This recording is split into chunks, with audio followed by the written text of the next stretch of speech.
Hey, everybody. Thanks for coming. Everybody ready to get started? Yes? Give me a thumbs up. Okay, everybody good? All right. Okay. During the city council debate on a controversial immigration bill, a simple question was asked. Who does this bill help? No one answered. Not the bill's sponsor, not its supporters. The silence was telling because the answer indeed is no one. This bill does not help our taxpayers. It doesn't help our healthcare workers, our nonprofits, our first responders, or our neighborhoods. This bill is not rooted in the common good. It is political theater disguised as fiscal oversight. Most importantly, this bill puts our city's legal standing, public safety, public health, and economy in jeopardy. Here are all the reasons why I am vetoing Ordinance 2025-138-E. First, it creates legal risk and makes our city a target for constitutional challenges and costly lawsuits. Immigration is the domain of the federal government, not local government. Yet here we are, facing another bill that takes Jacksonville way out of our lane. This bill places us in the difficult position of asking healthcare providers and nonprofits to determine immigration status, which is neither their role nor their expertise. The bill also creates a discriminatory scenario where a person may be able to access services at one institution, but not another. Imagine being able to receive services at one hospital, but being turned away at another down the road. Second, this ordinance compromises public health and public safety. Nearly 120,000 Jacksonville residents are foreign-born. Most of them are naturalized citizens. This bill, in the guise of targeting undocumented immigrants, stokes fear and casts a shadow of suspicion over all immigrants. It chills access to critical social services by subjecting anyone perceived as an immigrant to be screened by local agencies untrained to verify their status, a definition that now seemingly changes by the day. Let me be as clear as I can about this. When families fear calling the police or the fire department, we are less safe. When people delay medical care out of fear, costs rise for everybody. When shadows are created, that is where danger and disease thrive. This bill does not save money. It multiplies harm. Here's what makes our community safer and healthier, while saving taxpayer dollars. Our efforts to build trust between people and city government. Our investments over the past 2 years to put more officers on the streets, build more fire stations, and give needed salary raises to our first responders.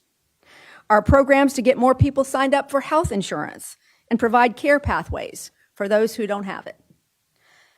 Third, this bill hurts our local economy. The chilling effect extends beyond public health and safety.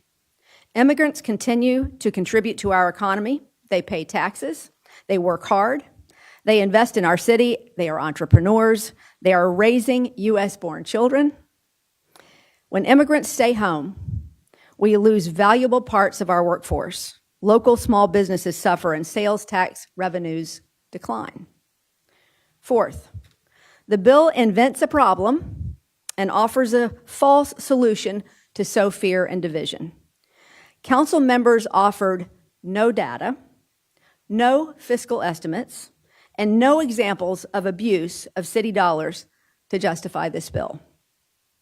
And let's be very clear about a false claim that continues to be repeated. Jacksonville cannot and will not become a sanctuary city. Let me repeat that one more time. Jacksonville cannot and will not ever become a sanctuary city. In 2019, the Florida legislature passed a statewide law banning sanctuary cities. Jacksonville will always follow state and federal laws as long as those laws are constitutional. What we need at this moment is truth, not hysteria. We've seen the disastrous result of words meant to divide and inflame. It needs to stop. You may not always agree with me, but you know I will put my love for our city first, and I will tell you the truth of where I stand. I stand for accountability, not scapegoating. I stand for transparency, not theatrics. And I stand for people, not politics. So here is what I will be doing. One amendment to this bill called for a full report on all city funding to nonprofits. That's public record. Therefore, I will direct staff to prepare that report so we can get the facts. But I want to let you know, for anybody who's wondering, that in every contract that we have with anyone, it states very clearly, the owner shall consider the employment by supplier/contractor of unauthorized aliens a violation of Section 274A of the Immigration and Naturalization Act. Talks about the violation and a cause for unilateral cancellation of the contract. Federal law, where immigration law belongs. Okay? We follow those laws. In the end, this veto is a stand for the Constitution, public health and safety, taxpayers and the economy, and our immigrant community that makes up an important part of the beautiful mosaic that is Jacksonville. We stand at a pivotal moment in this city. How we choose to govern will dictate who we will become in the coming days, months, and years. Are we a city that leads with principle or one that legislates from partisanship? Will our laws reflect fairness or be driven by distrust? Will our civic conversation rise to meet the moment with unity or give way to fear and fragmentation? These are important questions that we are answering today. This veto is not just a rejection of a bad bill. It is a declaration of who we are and who we aspire to be. It's also an acknowledgement that people are tired of the culture wars.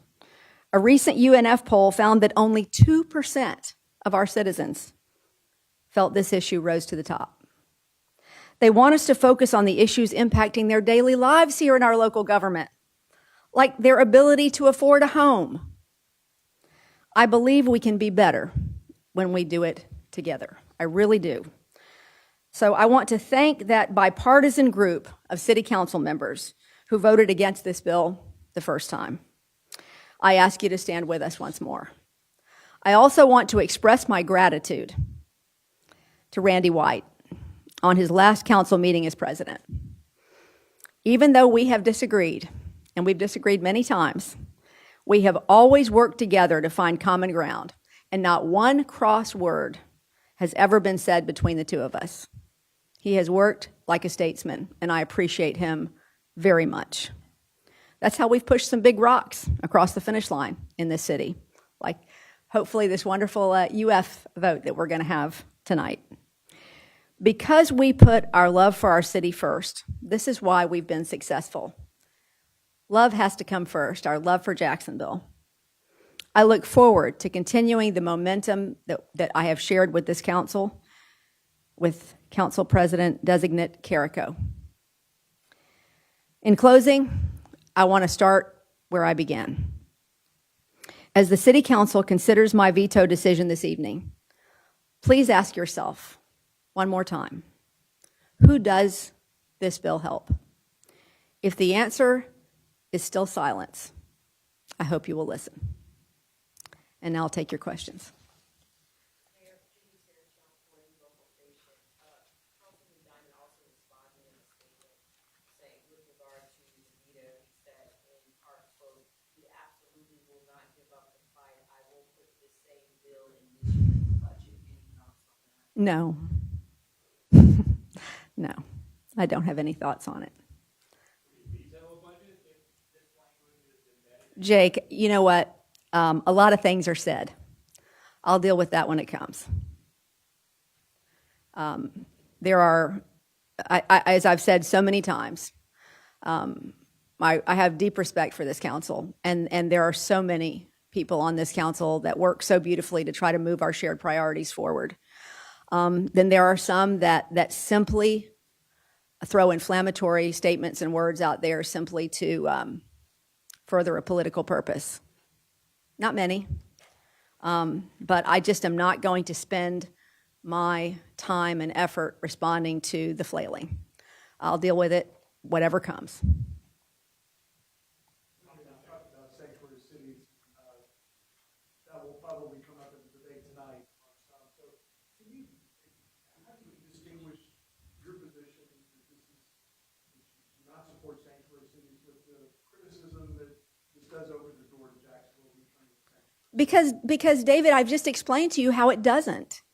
You know, everything that I've just told you, there are duplications in here of federal laws that we already follow. There is absolutely zero evidence that anyone has been in violation of that. And so to come out and throw your arms up and say that we must save our taxpayers from these terrible people, there's no evidence that this does anything besides stoke fear among our immigrant community. And that makes all of us less safe, and it does not save us money. It hurts our businesses. This has nothing to do with that inflammatory language. It is a term that is thrown out there to inflame. And that is it. So hopefully, when you take a look at all of this, you'll see what I'm talking about. It comes down to the simplest thing. Immigration law is federal law, which we will follow and have followed. But to ask our nonprofits, who are simply trying to do the good work of caring for our most vulnerable citizens, to be police, to me, is asking too much, when there's no evidence that anyone is not following the process. Three more questions. Mayor, question about a bill coming up tonight. Council introduced, Councilmember Day introduced a resolution asking the State Ethics Commission to look into whether the hiring of the federal firm by the administration was proper. Do you support the State Ethics Commission weighing in on that question? I know that you previously said you'd run it by ethics. Yeah, we ran it by everybody, as far as I know. And look, I don't have any problem with anybody ever asking for an ethics ruling on anything. I mean, that's something we do on the daily here, so that's fine. So my question is, how much do the public have to do? You know, I think that it's about making value statements. You know, truly, I ran for this office talking about love and unity and bringing people together.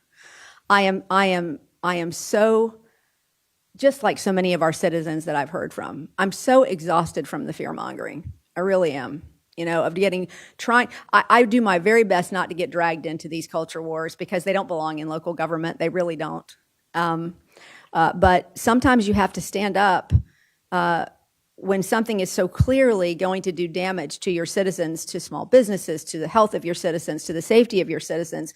If I did not stand up, especially when it looks like there is a plausible path to getting this law, this ordinance overturned by upholding the veto, why am I here if I don't stand up for those values when I can? You know, so I would say that certainly there have been many people who have said that I should consider vetoing this bill. But there have been many others that have said, you know what, Mayor, you just don't need the stress. Just let it go without your signature this time like before. This was one that was not just duplicative like the last one. This one really would harm our local nonprofits, I believe, and really, really create a problem for our citizens. So if there's a path to make sure that it doesn't happen, then I'm going to do my best to get there, and the rest really is up to council. Last question. Should the council override your veto? Are there any additional paths that you explore beyond, whether it be lawsuits, anything like that? I'm taking this one step at a time. Right now, I'm very hopeful that council will do the right thing. Thank you. I appreciate you.